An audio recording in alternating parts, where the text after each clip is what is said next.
Howdy, howdy, howdy, my name is Anashi Sasuke, and welcome back to Let's Read the SCP Foundation Wiki. In the last episode that we covered entries, I believe we stopped at Ice Fog Jar, because I know that I really wanted to get to a harmless kitten, but haven't yet. So, I opened SCP RPG, because I believe that's where we are now. Let's see, it's safe. Special containment procedures. Copies of SCP-2451 are to be contained on air-gapped computers, whatever that means. These computers are to be located on Floor 10, Section C of Site 88, which has its own entry for some reason. Have I read this? I don't think I have. It's not important. Individual iterations of 245-1 are to be monitored and completed on a regular basis to ensure continued containment. Major changes to 245-1's game world. Okay, so it's not a rocket launcher, it's a video game. That... Am I able to play it? Major changes to 245-1's game world are to be reported to 245's project head. Under no circumstances should 245-1's master password be revealed to any entities encountered in 245-1. Description, please see the zip for information relating to 245. Notice, 245-1 will run only on a system utilizing OSCP or the Windows operating system. Access? What? Well, I don't got that password. And the zip file... So it looks like that's going to actually bring me to some kind of game, which I think I'll have to go the long way around to find out what that is. Okay, so into Google. What is SCP-245? Or I guess the password. That works too.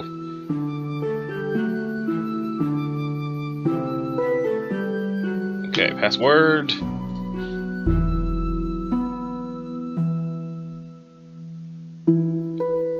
Okay, so apparently none of the anything works. It asks for the password to reset 245. Yeah, okay, I guess I'm just not going to be able to get the information about this. But it looks like somebody has the game, so if you want to see someone playing the SCP-RPG game, it looks like there was a play of it done by SCP Readings. So, go check that out. Anyway, now it's time for a prophetic projector.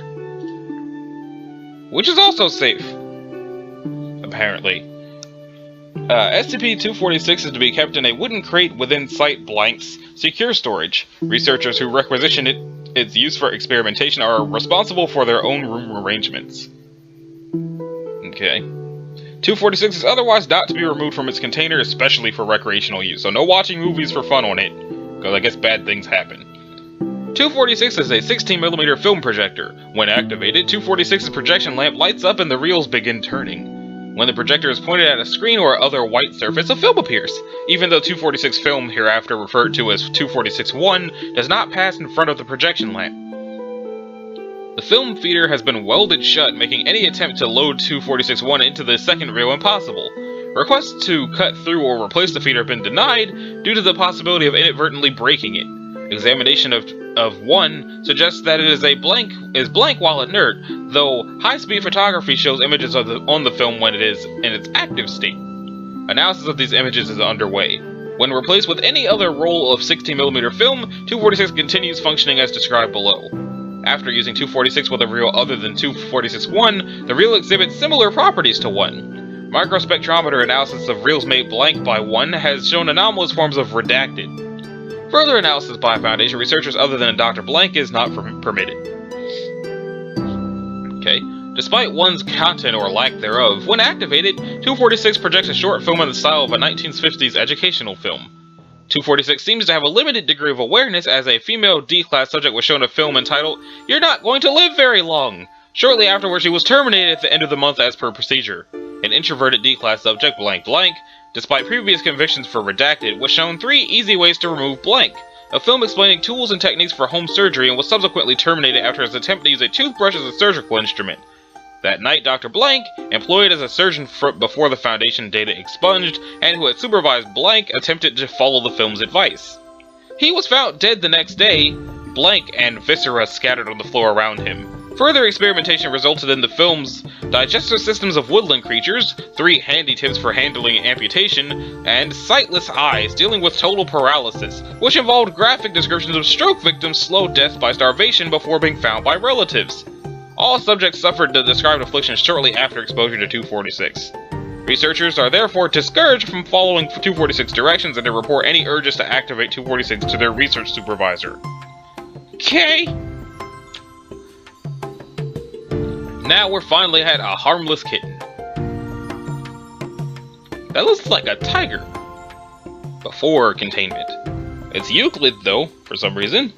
247 is kept in an enclosure of at least 20 by 40 meters, furnished based on the plans provided by the redacted zoo, and lined with 148, which is no longer a thing. What was 148 and why was it lining the cat pin?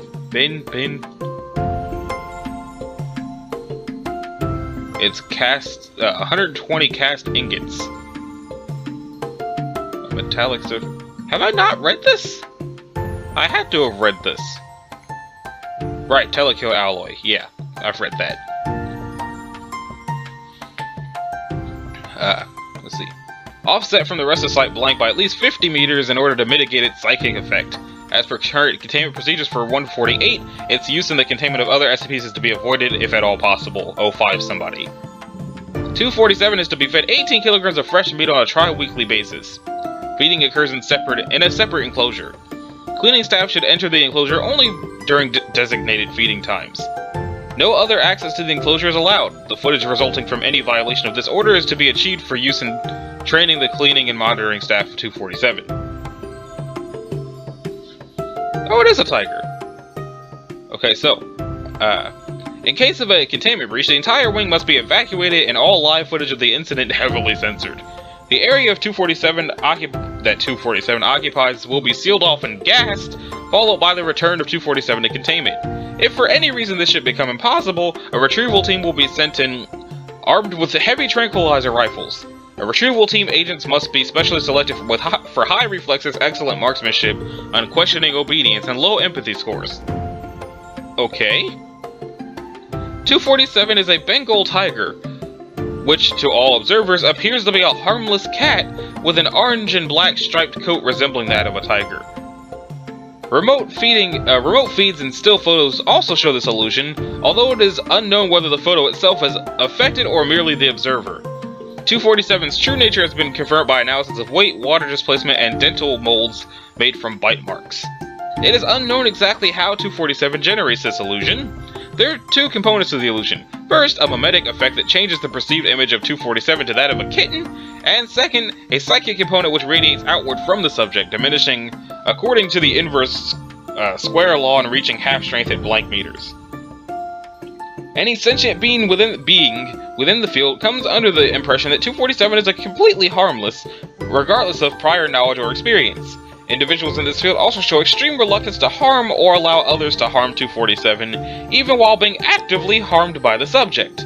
This psychic field can be blocked with SCP-148, or avoided by striking from well outside its effective range. The mimetic effect is not blocked by 148. As of yet, no one has been able to see 247 as anything but a small striped cat. Typically, 247 will begin to purr or mew when approached by a human. The human will remark that this is adorable and approach to pet the subject. This has been observed even in persons who strongly dislike cats. 247 has been known to accept affection from its victims for upwards of 7 minutes before disemboweling and devouring them. Genetic analysis shows slight deviation from a typical Bengal tiger's genotype, indicating possible contamination data expunged. All further breeding experiments require 05 level approval. The resulting hybrids have been designated 247-1. See experiment log 247A14 for more details. Is it here? Addendum 247A. A series of tests in exposing 247 and the control subjects to various non-human animals. Control testing took place in an exact replica of 247's enclosure. Control A is a yellow kitten matching 247's apparent size and age. Control B is a fully grown Bengal tiger matching 247's actual weight. Experiment 1. Oh wow, there's a lot of these. Test subject: a mixed breed dog, mostly terrier, a known cat chaser. Control test A. Subject immediately began barking and ran at the control, which retreated up a nearby tree. Control Test B. Subject cowered in the corner as far from the control as possible. Control took no notice of subject. Results. Subject ran towards 247 barking loudly. At approximately 5 meters away, subject slowed to a halt and became silent. At this point, 247 rolled over and made a mewing sound, believed to be a sign of annoyance. The subject retreated to a far corner of the enclosure with his tail between its legs. Notes. That was extremely odd. Further testing recommended. Okay. Let's see now. Date, blank 2010. Test subject, a male tabby kitten with the same apparent age as 247. Test, subject played with the control in the manner expected of kittens. Test B, subject climbed the tree and attempted to hide itself from the control, displaying visible signs of terror. Results, test 1. Subject approached 247 and mewed. 247 responded in kind and played with the tabby kitten. The resulting footage is extremely odd. At one point, 247 lifts the subject, which appears to be the same size as 247, with a single forepaw, while at another, 247 lifts the subject with its mouth, clearly showing that its mouth is much larger than it appears to be. The leading researcher characterized this as adorable, but remarked that it gave him a headache. Due to the faulty recorder, the test had to be repeated. Test 2. Subject approached 247 as above. 247 made a deep purring sound, analogous to a growl. Subject reacted as in Control Test B. Notes. This seems to indicate 247 has some degree of conscious control over its appearance. Researcher S. someone. Next one. Number 3. A adult male deer, a normal prey for a Bengal tiger. Control B and 247 were not fed for 3 days prior to this experiment. Test A. Subject grazed. Control fell asleep 2 minutes into the experiment. Test B. Control attacked, killed, and devoured the subject, which behaved normally for a deer trapped in an enclosed space with a large predator.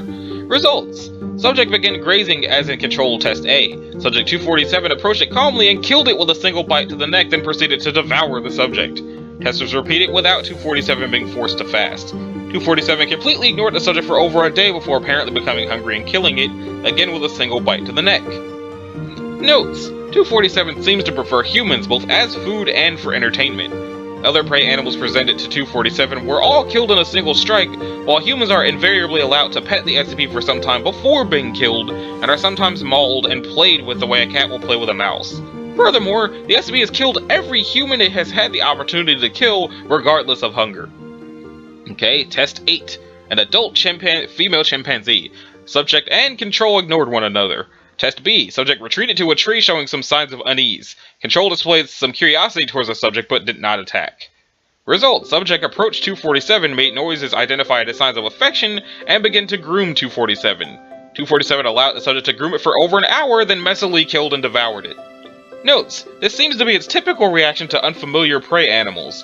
It seems to prefer to prey on apes with advanced social behavior. Experiments with gorillas and other social apes have shown similar results. Essentially, 247 is a large predator that has somehow adapted to take advantage of the largest available food source, humans.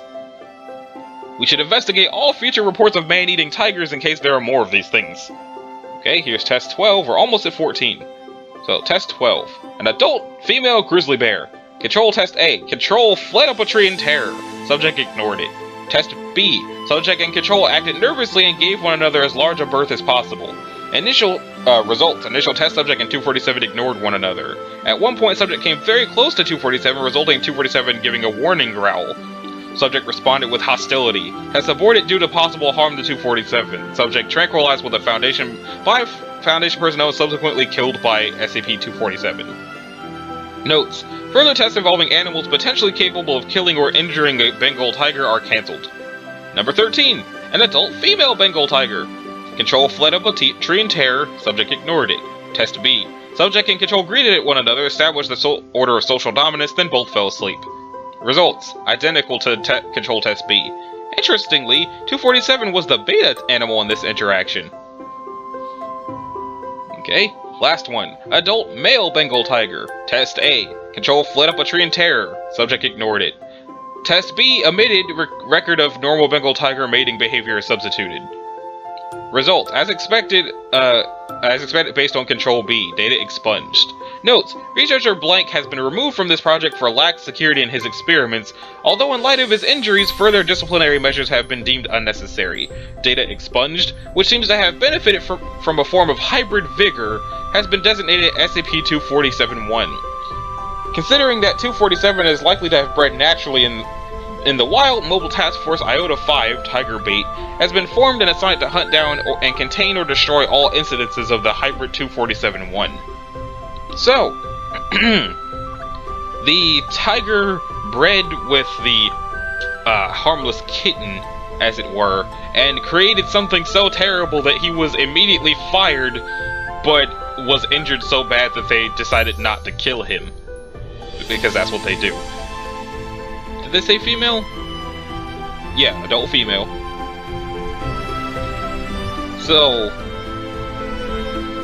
okay, so when introduced to a female tiger, 247 bowed down to that one being the alpha, but the male tiger, they made it and something terrible came of it.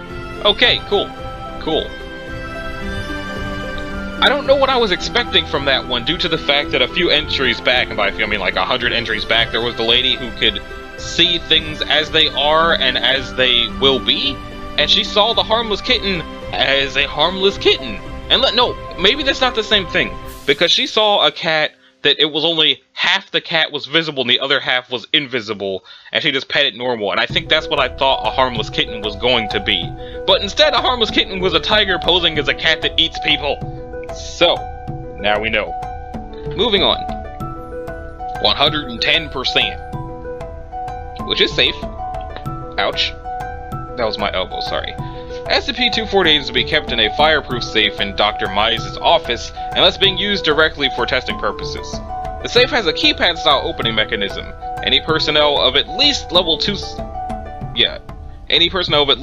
security clearance have full permission to access 248, as the numeric code is obviously redacted. 248 is a 25-page booklet of stickers, each reading 110% with a small pressed imprint of the words, "The Factory, oh Jesus," in the bottom right corner. The booklet itself is 7.5 centimeters in height and 15 centimeters in length. Each page of 248 contains 2 of the stickers, making a total of what would be 50, but circumstances before its discovery have left only 49. 248 was discovered at a small house in Blank, Georgia. The object came to the Foundation's attention after one of the stickers was placed on an old half-disassembled tractor in the family's barn by the youngest son, Ronnie Blank. The tractor was suddenly able to operate as if it were fully functional despite lacking much of the engine and frame.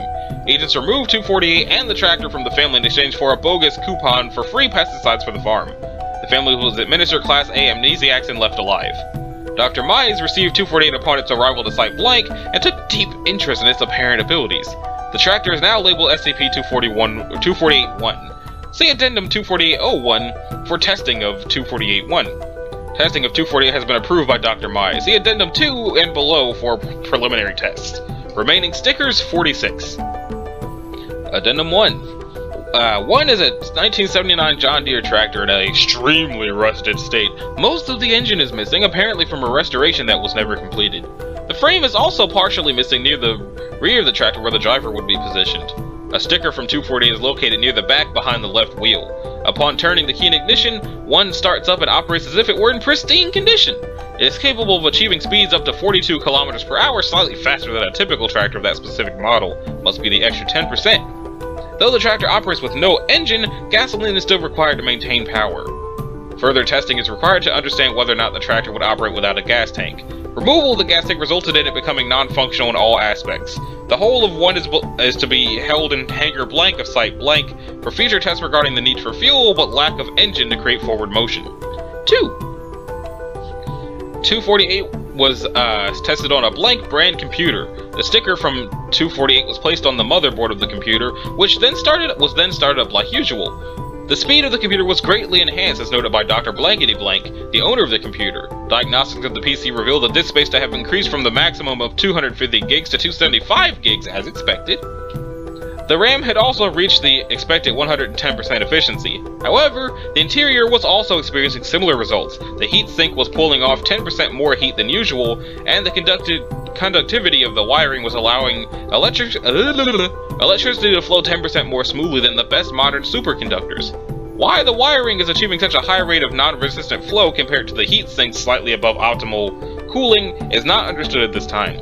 Removal of the battery rendered the computer useless, just as in Addendum 1. Further study of 248 and power supplies has been noted for future tests. Dr. Blankety Blank's computer is now labeled SCP-248-2 and is to be kept in Dr. Mize' top desk drawer. The drawer is opened by a numeric keypad, the password of which is redacted. Dr. Mize has requested that future tests regarding electronics attempt to focus at least partially on the implications of this high conductivity. Some form of electricity producing turbine or power plant could potentially increase energy production 1,000-fold. Addendum 3. Testing of SCP-248 on organic matter. A sticker from 248 was placed on the forearm of a Class D who volunteered to work with this unknown SCP rather than being transferred to Site-19 for Keter duty. Initial reaction to the sticker yielded no results. Subject received none of the additional enhancements as seen in previous tests. After 60 minutes of exposure, the subject was still unchanged. Retrieval of the sticker was ordered to test the item's adhesive properties. Agent had difficulty removing the sticker, while the subject was claiming to experience extreme pain during the attempted retrieval. After a small talk with Dr. Mize, Agent Blank removed the sticker with much of the subject's skin still stuck to it. Microscopic examination revealed that the resin had bonded to the subject's flesh in the same way a Navy-grade tape bonds to the sides of a submarine to withstand tremendous pressures. Chemical testing of the resin itself shows that it is consistent with average mass-produced resin used in everyday Scotch tape.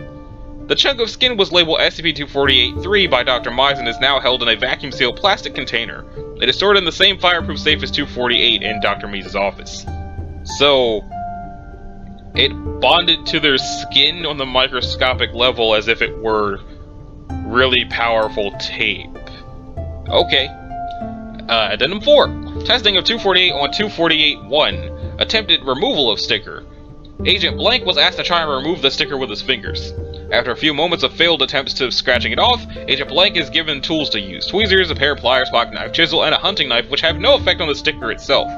This test, along with O3, confirms that the adhesive has properties beyond our understanding. After failing to remove the sticker, a second sticker was added near the first test of 248 has stackable abilities. The first speed test observed in 248-1 reaching 84 km per hour, which is indeed 220%. However, after a 15-minute period, the tracker showed advanced signs of oxidation wear. After a total of 36 minutes of use with both stickers, one had almost completely turned to rust and lost all form. At this point, the stickers fell free from the pile of rust and were gathered by Dr. Mize for testing. Mize. Results show that the resin had formed a chemical bond as with the biological matter, and only broke that bond after the original composition of the matter it was attached to had changed. It should be noted that there is no longer resin on the stickers and they no longer stick to surfaces. 248-1 neutralized. If this item was mass-produced like it is assumed that other factory SCPs were, we could have potentially struck gold. If a power grid can be made to function without the degenerative effects of 248, free-flowing power could be possible at room temperature. I will personally begin researching the factory and its whereabouts as soon as High Command approves. That sounds like a bad idea, Doctor. Don't do that. Do not do that. We already read about the factory, and you should not do that. So after that is the random door. Most of an Allosaurus. Should be interesting. So this is Euclid. 249 is affixed to a wall within sight someplace. Access to 249 is unrestricted, though an accurate log of destinations must be kept and submitted to a level 4 supervisor every 4 weeks. No SCPs of any class may be brought or kept within 1,000 meters of 249 without level 4 approval. Okay then. 249 appears to be a windowless door covered in a faded white paint, just like my door. I'm not going to tell you which one though. It was found in a house located within the small town of Blank. When opened, 249 does not lead to the other side of the doorway, but to a random door within 850 meters. Items that go through 249 are teleported to that other door, regardless of what may be between the door and SCP-249. When observed from the destination, the exit door appears to open on its own accord, and whatever goes through 249 appears out of thin air. When opened, 249 takes on the appearance of the door it is connected to. When shut, 249 is no longer connected to that door and reverts to its standard appearance. However, roughly every 500 uses, 249 does not connect to a door within its range, but instead to a random location anywhere in the world, even locations with no apparent doors within hundreds of kilometers. When the 500 use mark approaches, common use of 249 is stopped and tests are done to record its exit location. Since its discovery, a log has been kept documenting these cases. See Addendum 249-1. Document 249A. In accordance to 05 blank, all restrooms have been moved away from 249's range. Okay then. Addendum 1 Teleportation Log. December the 10th, 19-something. It's found and moved to site blank. Okay, I guess it's October the 12th then. June 24th, 19-something. Agent blank goes missing and is found weeks later in eastern Canada. Describes random transportation. October the 17th, 2000-something. Middle of what appears to be Sahara Desert. December 4th. Warehouse in a destroyed city resembling blank. February 25th. Madagascar. May 17th. When opened, 249 releases a massive torrent of water. Agent blank, who was holding the door handle, shuts the SCP before site blank is flooded. Later, a fish found on the ground is examined and identified as a species living only in the mid-Atlantic deep sea trench. October 22nd. Data expunged. November 19th. Agent blank requests use of 249 in infiltration mission. Request approved. Mission is successful. Cool. Okay, so that was not as terrifying as it could have been, but it was definitely odd.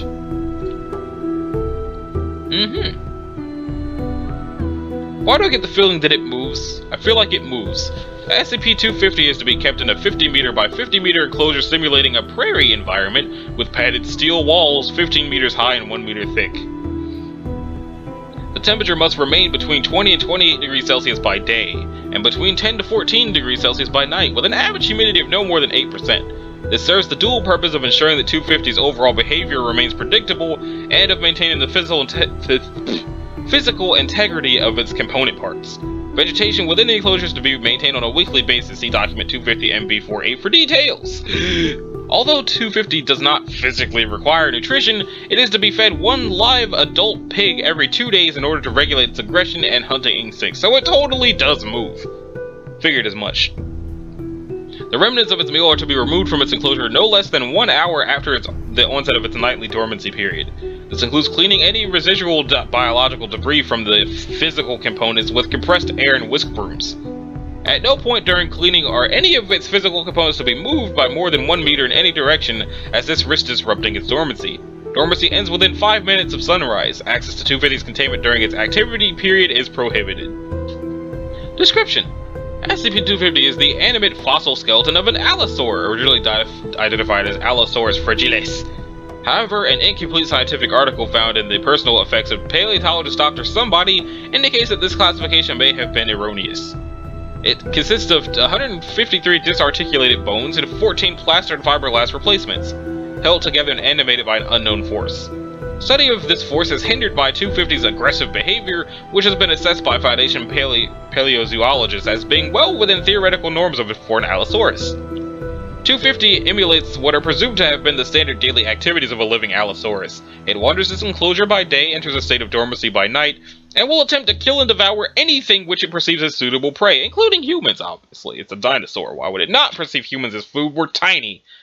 Its lack of organs does not seem to affect its behavior in any way, except in that the remains of any prey it consumes will inevitably fall out of the gaps in its skull, neck, ribcage, at which point it ignores them.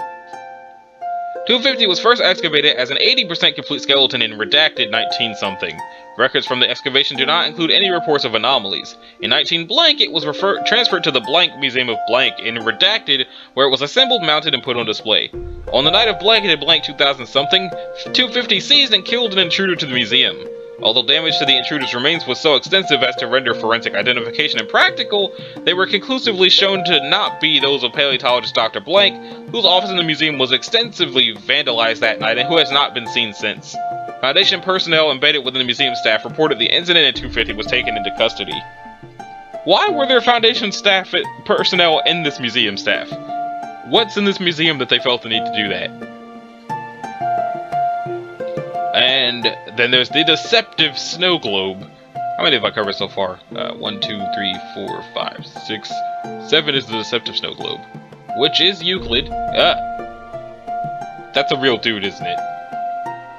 SCP-251 is to be kept in a locked container at all times. No one is to enter the containment alone. If anyone is found to have been left alone in the containment for any amount of time, they are to be treated as violently hostile and terminated with extreme prejudice. The container is to be guarded by armed personnel at all times, and guards should never allow anyone, regardless of clearance level, to move the artifact or be alone with it. Sounds of screaming, gunfire, and fires will be heard from within the container. This is normal.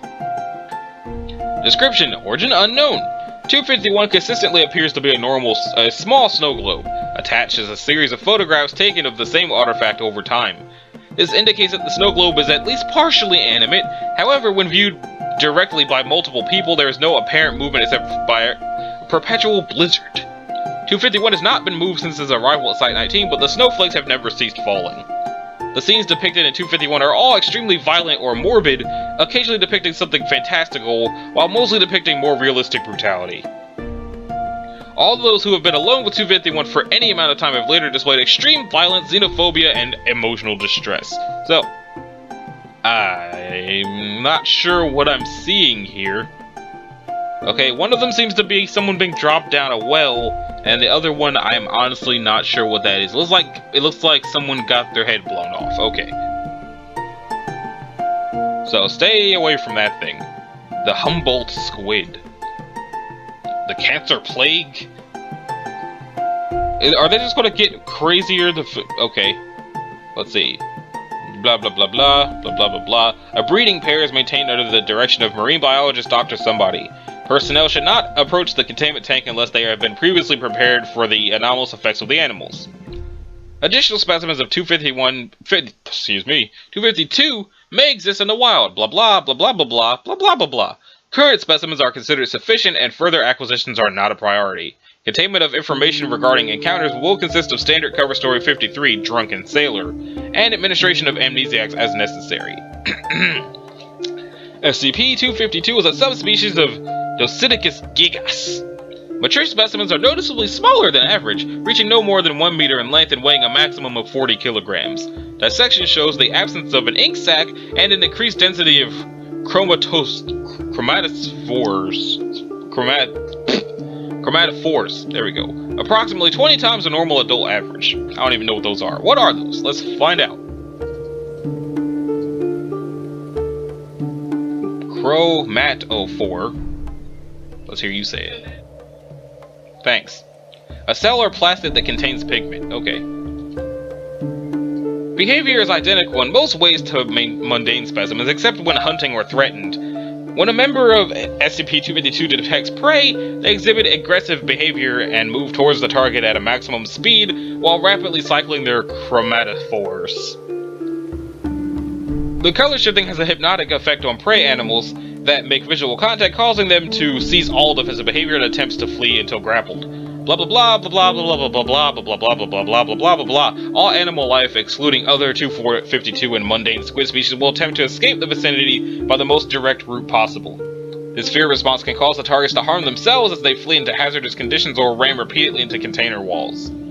Roughly 95% of subjects encountering an enraged 252 will develop a phobia of cephalopods, so no more SpongeBob episodes for them. It is not known if this is an additional anomalous effect or a normal behavioral reaction to traumatic experiences. Upon review of security footage during containment, Dr. Blank has determined that 252's metamorphosis is in fact an advanced hallucination induced by the shifting pattern of chromatophores. These hallucinations cause the victim to see 252 as a titanic sea creature with excessively large number of tentacles. Specific details vary greatly from subject to subject, but the hallucinatory creature consistently presents as a greatly exaggerated cephalopod with tentacles clustered around the mouth area, additional appendages with talons or pinchers, and the general impression that all features are fluid and randomly shifting. Subjects removed from visual contact with 252 will remain convinced that their hallucinations were a real sea monster and will attempt to rationalize any logical contradictions inherent in their delusion, such as a 100-meter monster swimming in a 10-meter enclosed tank. This rationalization and the lingering phobia is thought to be a form of post-hypnotic suggestion. Subjects viewing video of agitated 252 who have never been exposed directly experience a much less severe fear reaction and are able to perceive the squid despite the hallucinations. Subjects describe the illusory monster as fake-looking and nonsensical, but still find it moderately frightening. After second-hand exposure, subjects develop a partial immunity to the full effects of direct exposure. Repeated direct contact after inoculation by video further lessens the effects. Acclimatized subjects can develop a complete immunity to the fear effect and experience only the vaguest awareness of the hallucinations. Addendum. 252 came to the Foundation attention after numerous reports of sea monster sightings by commercial fishermen off the coast of Blank. Agent Blank secured a specimen, blah blah blah blah blah blah blah blah blah blah blah, allowed himself to be exposed to 252's effects during first contact. Initial containment procedures were based on his reports of the specimen's size and physical capabilities, resulting in an excessive expenditure of resources. Disciplinary action recommended pending oversight review.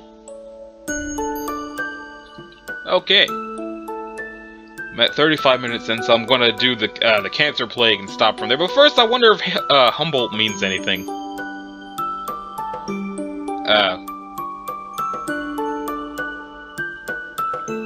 Friedrich Wilhelm Heinrich Alexander von Humboldt, but also may refer to people, fictional characters, places. Okay, so let's just go ahead and say it means fictional squid.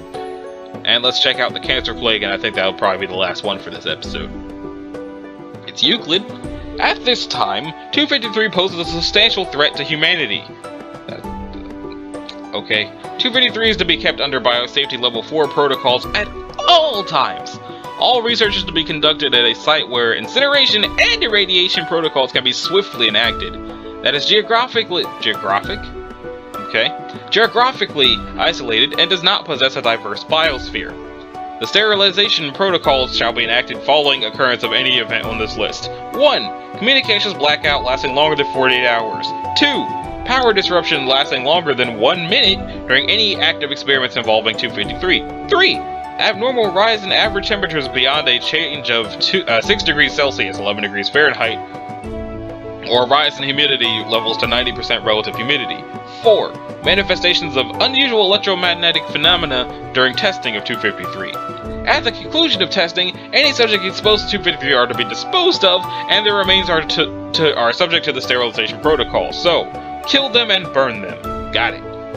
Any researcher leaving the facility is to undergo 2 weeks of mandatory chemotherapy, followed by a 15-day quarantine.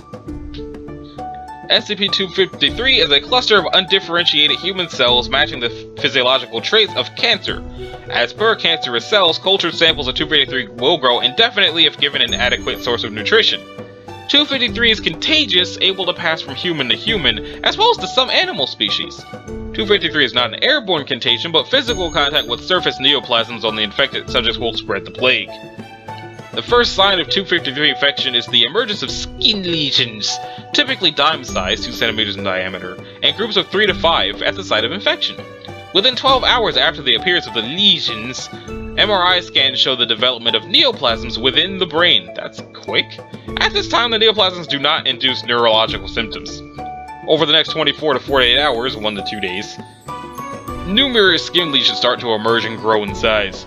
These lesions often induce substantial swelling in surrounding tissue, which can be quite painful for the subject.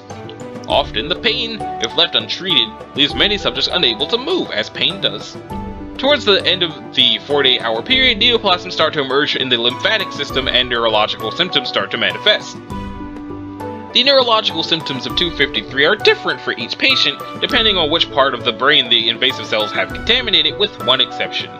Each human patient hereafter exposed to 253 has felt a complete cessation of pain 47 to 49 hours after infection. Other neurological symptoms include inability to focus attention, disorganized speech, memory loss, hallucinations, euphoria, megalomania, inappropriate emotional responses, sociopathy, and catatonia.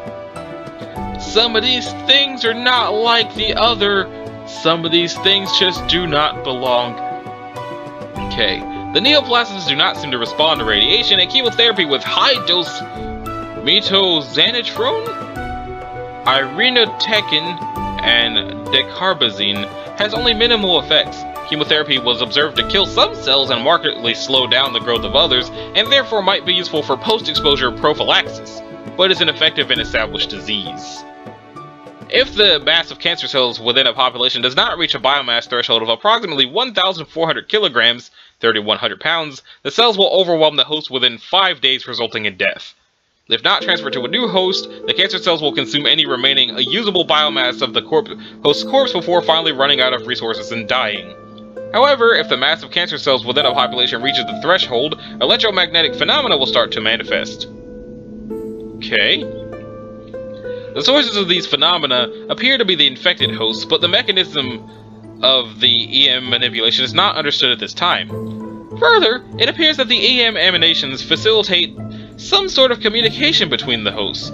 Coordinated in some fashion by the neoplasms, the hosts start to act as one entity spread through many bodies. The intelligence of this entity is initially animalistic and reactive.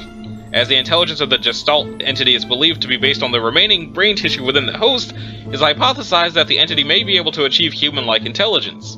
The events of Incident IJ7782 appear to support this hypothesis, and research suggests that some of the more unsettling things seen at Blank Hospital are manifestations of this intellect.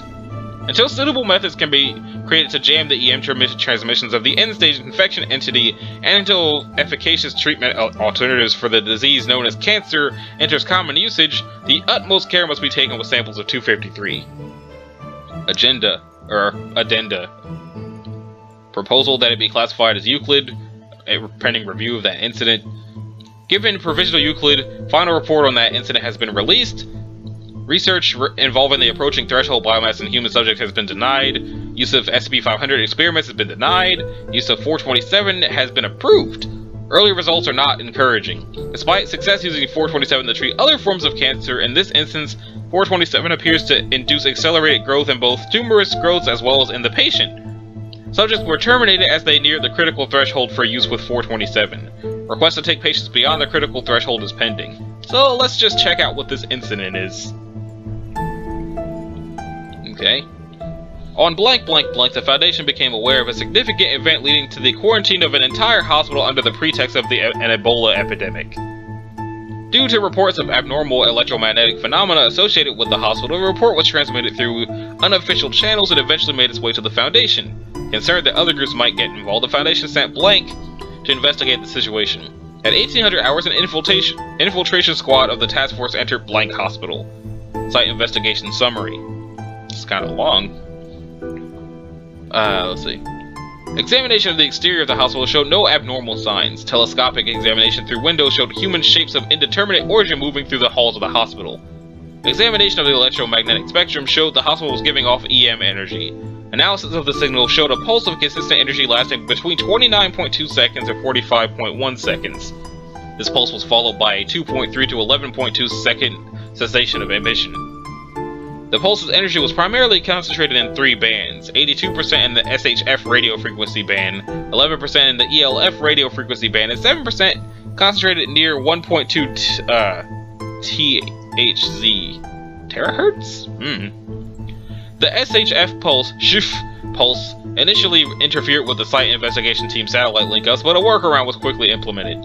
The IR spectrum showed a radiation spike consistent with a temperature within the structure approximately 40 degrees Celsius. Seismic investigation proves inconclusive. Audio logs. Power is cut to the building, right? Ops confirms. The building is physically disconnected from the power grid. Why are the lights still on? We're not here to speculate, just to find whatever is causing this and to get out. Damn, it's so hot here. The egg has actually anticipated that. Our operations ought to be limited to prevent fatigue, overheating, and dehydration. Do you guys feel that? Something is wrong with the floor. What do you mean? Permission to investigate. 857, 834, check the perimeter, make sure we're clear. Clear. Permission granted. There's some sort of vibration traveling through the floor. No recorded chatter for 123 seconds. It's intermittent. 30 to 40 second burst of vibration followed by a 5 to 10 second rest. Alright? We're heading deeper into the structure. Addendum. Prior to being removed from the power grid, investigation had shown that the structure was actually pumping power in the grid. Seismic sensors external to the site did not pick up any vibration, even while a great number of human figures were seen to be moving within the structure. Log begins blank at 18:12:42, which is like 6:12 in the evening. I've got contact at 10 o'clock! I've got contact too. No appearance of hostility, just watch them. Oh god! What's wrong with their faces? We'll get samples on our way out. For now, let's finish up investigation of the first floor and make our way to the second. 812 for the log. Examination of contacts. Subjects appear human with some sort of growths all over them. The contacts are remaining in one spot, but swaying back and forth. The portion of their eyes that I can see that have not been covered by boils show only sclera. 834.